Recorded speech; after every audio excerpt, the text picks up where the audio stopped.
आदरणीय दर्शकों,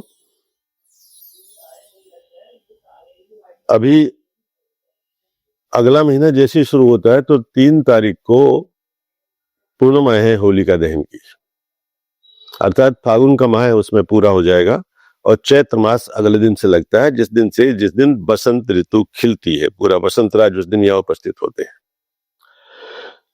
इस बार पूर्णिमा पे ग्रहण लग रहा है चंद्रमा को, क्योंकि अमावस्या पे सूर्य को ग्रहण लगता है और चंद्रमा को पूर्णिमा पर ग्रहण लगता है। यदि ग्रहण दिन में हो तो इसका नियम यह है कि हम दिन में श्राद्ध या पिंडदान तर्पण आदि नहीं कर सकते। चंद्र ग्रहण रात्रि में हो तो कर सकते हैं, हमें बहुत पुण्य मिलता है। सूर्य ग्रहण रात्रि में यदि लग जाए कहीं तो उसमें भी हम ये नहीं करते हैं, वह दिन में होना चाहिए अमावस्या में, तब है हमें महत्वपूर्ण भी है और हमारे पुरखे, हमारे बुजुर्ग, हमारे पूर्वज प्रसन्नचित्त रहते हैं अपने लोक में। एक तो नियम यह है।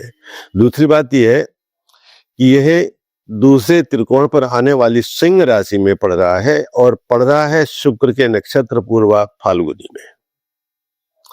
इस समय केतु और चंद्रमा दोनों पूर्वा फाल्गुनी नक्षत्र में सिंह में है। उस समय आसमान में अंतरिक्ष में कर्क लगन उदय, अर्थात लगने अपने से दूसरा है लेकिन ग्रहण योग में है, तो सिंह राशि वालों के लिए अत्यधिक हानिप्रद हो जाएगा, विशेषकर पूर्वा फाल्गुनी नक्षत्र वालों का। ग्रहण की एक मर्यादा यह है कि अगले 2 माह तक पूर्वा फाल्गुनी नक्षत्र को किसी भी शुभ कार्य के मुहूर्त के निमित्त नहीं लिया जा सकता, वह दूषित माना जाता है। यह विशेषकर आप ध्यान रखें। ना कोई वाहन खरीदेंगे, ना कहीं किसी बड़ी यात्रा पर जाएंगे और ना ही किसी की रिसेप्शन पार्टी में भी अगर जाते हैं तो वह भी ठीक नहीं, कि ओकेजन उत्सव ही होता है, चाहे छोटा हो या बड़ा हो। इसमें हम घर में मासिक होने वाली तिथि में आने वाली सत्यनारायण की कथा का आयोजन तक नहीं कर सकते हैं, यह वर्जित है। जो गर्भवती महिलाएं हैं उनको चाहिए कि माचिस का प्रयोग नहीं करें, धूप बत्ती अगरबत्ती बिल्कुल नहीं चलाएं, न जलाएं, और कोई भी चाकू छुरी का प्रयोग नहीं करें, कोई फल नहीं काटें, ना कोई मेवा काटें कि हम नारियल गोला काटने लगे या बादाम छिलके काटने लगे, नहीं करेंगे ऐसा। केवल विश्राम करें, सोए नहीं तो अच्छा है। आप गीता का पाठ कर सकते हैं, विष्णु सहस्त्रनाम का पाठ कर सकते हैं, कोई भी मंत्र जो आपको है, जो आपके गुरु ने दिया हो, जो आपका इष्ट हो, उनको आप जप सकती हैं। इसमें सर्वोत्तम रहता है कि शिव जी का जाप किया जाए, क्योंकि यह ग्रहण चंद्रमा को लग रहा है, वो चंद्रमौली भगवान शंकर है। आपका हर तरह से कल्याण होगा। एक और बात है इसमें, यह खगास ग्रहण है जो दोपहर पश्चात 3:20 से समस्त भारत में शुरू हो जाएगा और रात्रि को यानी सायकाल प्रदोष वेला में जाकर के ये शाम को 6:47 पर संपूर्ण होगा। इसमें जो खगास का समय है, खग्रास का जो समय है वो यह है कि यह 16:35 से लेके 17:33 तक रहेगा। पंचांग के गणित की अपनी मान्यताएं होती है, तो सूर्योदय के हिसाब से 1 आध मिनट कम ज्यादा हो सकता है, अर्थात कुल 58 या 59 मिनट तक खग्रास ग्रहण रहेगा। ग्रहण जब शुरू होता है तो उसमें हमें स्नान करना चाहिए, मध्य में हवन करना चाहिए, उसके पश्चात स्नान करने के बाद दान दक्षिणा आगे कुछ देना चाहिए, तो हमें बहुत लाभ होता है और वह हमारे पुण्य में शामिल हो जाता है।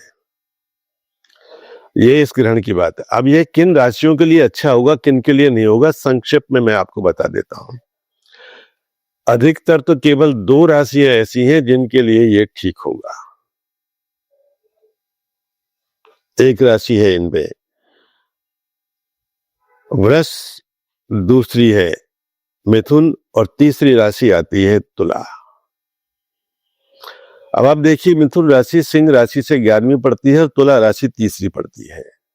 वृष राशि जो है वो 10वीं पड़ती है। तो इन सब के लिए तो सामान्य से बहुत अधिक अच्छा फल होगा।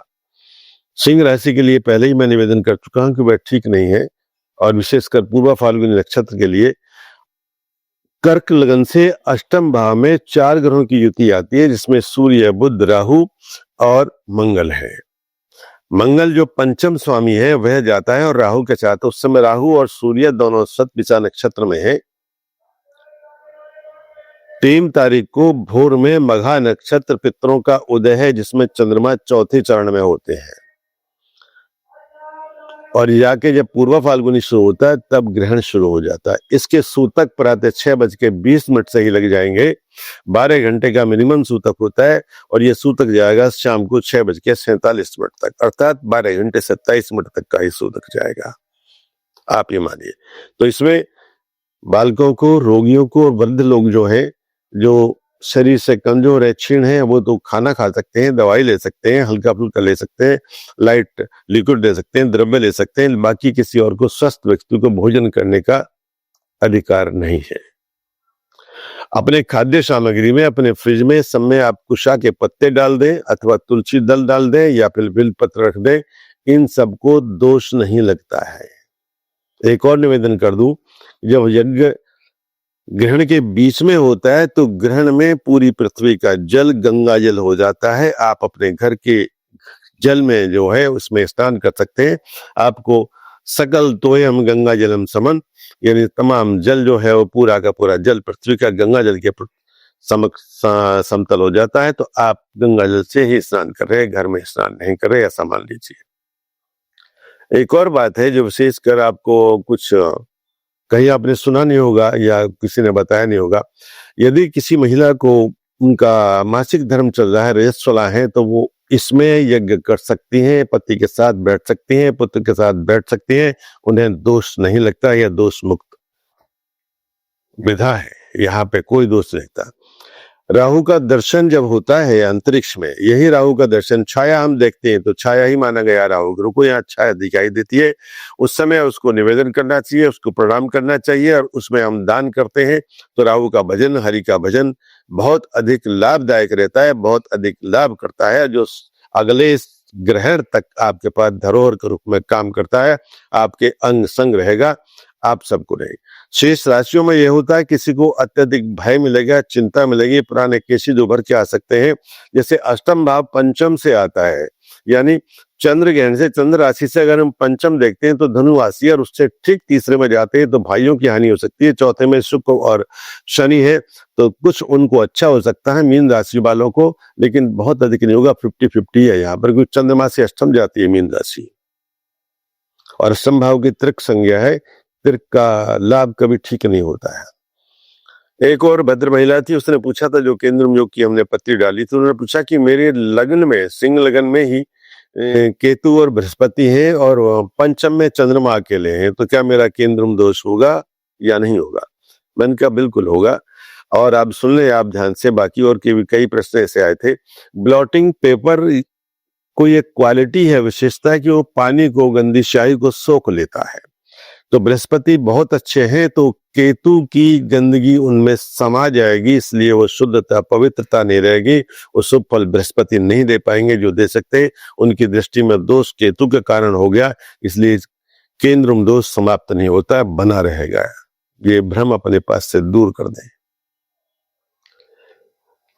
वृश्चिक राशि वालों के लिए भी सामान्य फल नहीं है, धनु के लिए भी नहीं है, मकर कुंभ के लिए भी नहीं है, क्योंकि कुंभ में पहले ही चौकड़ी बैठी हुई है, तो उनके लिए ठीक नहीं है। कोई भी डिसीजन ऐसे केस में अगले 2 महीने तक नहीं ले। बहुत बड़ी योजनाओं को आप कोई कॉन्क्रीट फ्लोर पे नहीं मान लें। किसी कोई नया समझौता करने जाते हैं तो सोच समझ करके करें। यानी तमाम राशियां केवल जो 3 नहीं बताई हैं वही ठीक है, बाकी किसी को अच्छा फल नहीं मिलेगा। सबको कुछ ना कुछ चिंता होगी, किसी को यात्रा में हो गई, किसी को घर में हो गई।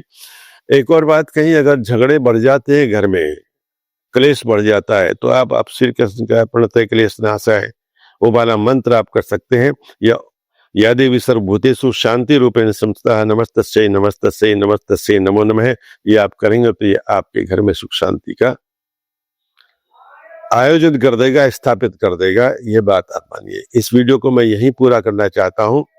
मैंने बता दिया, आप ध्यान रखें, स्वस्थ रहें, प्रसन्नचित्त रहें। श्री हरि शरणम।